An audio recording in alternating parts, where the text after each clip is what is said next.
ಪ್ರಿಯ ಸಾಯಿ ವಿನಾಯಕ. ಸ್ನೇಹಿತರೆ, ಪಾನಿಪುರಿ ಪ್ರಿಯರಿಗೆ ಶಾಕಿಂಗ್ ಸುದ್ದಿಯೊಂದು ಹೊರಬಿದ್ದಿದೆ. ಪಾನಿಪುರಿ ಸೇವನೆ ಮಾಡುವುದು ಗಂಭೀರ ಆರೋಗ್ಯ ಸಮಸ್ಯೆಗಳನ್ನು ಉಂಟು ಮಾಡುತ್ತಿದೆ ಎಂದು ಆಹಾರ ಇಲಾಖೆ ಕಂಡುಹಿಡಿದಿದೆ. ಪಾನಿಪುರಿ ಅಂದರೆ ಬೇಡ ಎನ್ನುವವರಿಗಿಂತ ಬೇಕು ಅನ್ನುವವರೇ ಹೆಚ್ಚಾಗಿದ್ದಾರೆ. ಚಿಕ್ಕವರಿಂದ ಹಿಡಿದು ದೊಡ್ಡವರವರೆಗೆ ಪಾನಿಪುರಿ ನೆಚ್ಚಿನ ಸ್ನ್ಯಾಕ್ ಆಗಿದೆ. ಕೆಲವರು ವಾರಕ್ಕೊಮ್ಮೆ ಪಾನಿಪುರಿ ತಿಂದರೆ ಇನ್ನು ಕೆಲವರು ನಿತ್ಯ ಪಾನಿಪುರಿ ತಿನ್ನುತ್ತಿದ್ದಾರೆ. ಪಾನಿಪುರಿ ದೇಹಕ್ಕೆ ಎಷ್ಟು ಸುರಕ್ಷಿತ ಎಂದು ಕಂಡುಹಿಡಿಯಲು ಆಹಾರ ಇಲಾಖೆ ಅದರ ಮಾದರಿಗಳನ್ನು ಸಂಗ್ರಹ ಮಾಡಿ ಪರೀಕ್ಷೆಗೆ ಒಳಪಡಿಸಿದೆ. ಈ ಪರೀಕ್ಷೆಯಲ್ಲಿ ಪಾನಿಪುರಿ ಗಂಭೀರ ಆರೋಗ್ಯ ಸಮಸ್ಯೆಗಳನ್ನು ಉಂಟು ಮಾಡುತ್ತದೆ ಎಂದು ವರದಿ ಬಹಿರಂಗವಾಗಿದೆ. ಇನ್ನು ಬೆಂಗಳೂರಿನ ನಾನಾ ಭಾಗಗಳಲ್ಲಿ ಮಾರಾಟವಾಗುವ 243 ಪಾನಿಪುರಿ ಸ್ಯಾಂಪಲ್ಸ್ ತೆಗೆದುಕೊಂಡು ಪರೀಕ್ಷೆ ಮಾಡಲಾಗಿದೆ. ಈ ಪರೀಕ್ಷೆಯಲ್ಲಿ ಪಾನಿಪುರಿಯಲ್ಲಿ ಅಪಾಯಕಾರಿ ಕೆಮಿಕಲ್ಸ್ ಬಳಕೆ ಮಾಡುತ್ತಿರುವುದು ಕಂಡು ಬಂದಿದೆ. ಪರೀಕ್ಷೆಗೆ ಒಳಪಡಿಸಿದ 243 ಸ್ಯಾಂಪಲ್ಸ್ ಗಳ ಪೈಕಿ 43 ಬಳಕೆಗೆ ಅಂದರೆ ತಿನ್ನಲು ಅಸುರಕ್ಷಿತ ಎಂದು ತಿಳಿದು ಬಂದಿದೆ. ಇನ್ನಷ್ಟು ಪರೀಕ್ಷೆ ವರದಿಗಳು ಬರಬೇಕಿದೆ.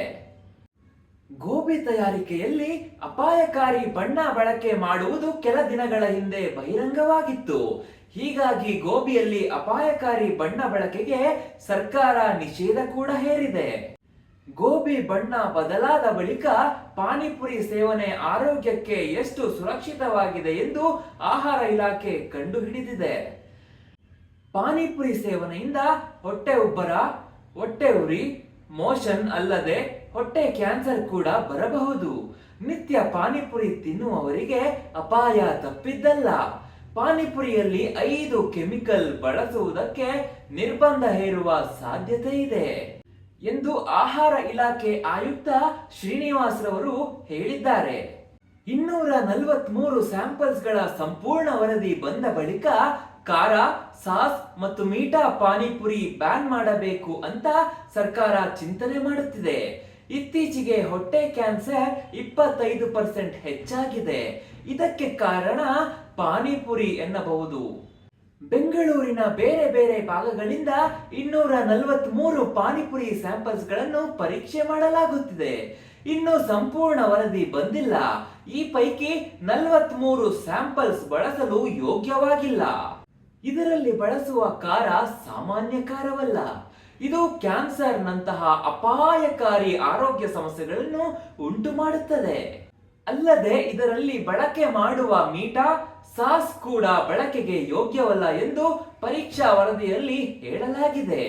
ಒಂದು ವೇಳೆ ಎಲ್ಲಾ ಸ್ಯಾಂಪಲ್ಸ್ ಗಳ ವರದಿಯಲ್ಲಿ ಪಾನಿಪುರಿ ತಿನ್ನಲು ಯೋಗ್ಯವಲ್ಲ ಅಂತಾದರೆ ಪಾನಿಪುರಿ ಮಾರಾಟ ಮಾಡುವುದು ಬಹುತೇಕ ಅಸಾಧ್ಯವಾಗಿರುತ್ತದೆ. ಇಲ್ಲವಾದಲ್ಲಿ ಅದರಲ್ಲಿ ಬಳಕೆ ಮಾಡುವ 5 ಕೆಮಿಕಲ್ ನಿಷೇಧ ಮಾಡುವ ಲಕ್ಷಣಗಳು ದಟ್ಟವಾಗಿವೆ. ಆದರೂ ಸಹ ಬಳಸಿದರೆ ಕಾನೂನು ಕ್ರಮ ಜರುಗುವ ಸಾಧ್ಯತೆ ಇದೆ. ನನ್ನ ಈ ವಿಡಿಯೋ ನಿಮಗೆ ಇಷ್ಟವಾಗಿದ್ದಲ್ಲಿ ಲೈಕ್ ಮಾಡಿ, ಹಾಗೆ ಶೇರ್ ಮಾಡಿ ಮತ್ತು ನನ್ನ ಯೂಟ್ಯೂಬ್ ಚಾನಲ್ ಅನ್ನ ಸಬ್ಸ್ಕ್ರೈಬ್ ಮಾಡಿ.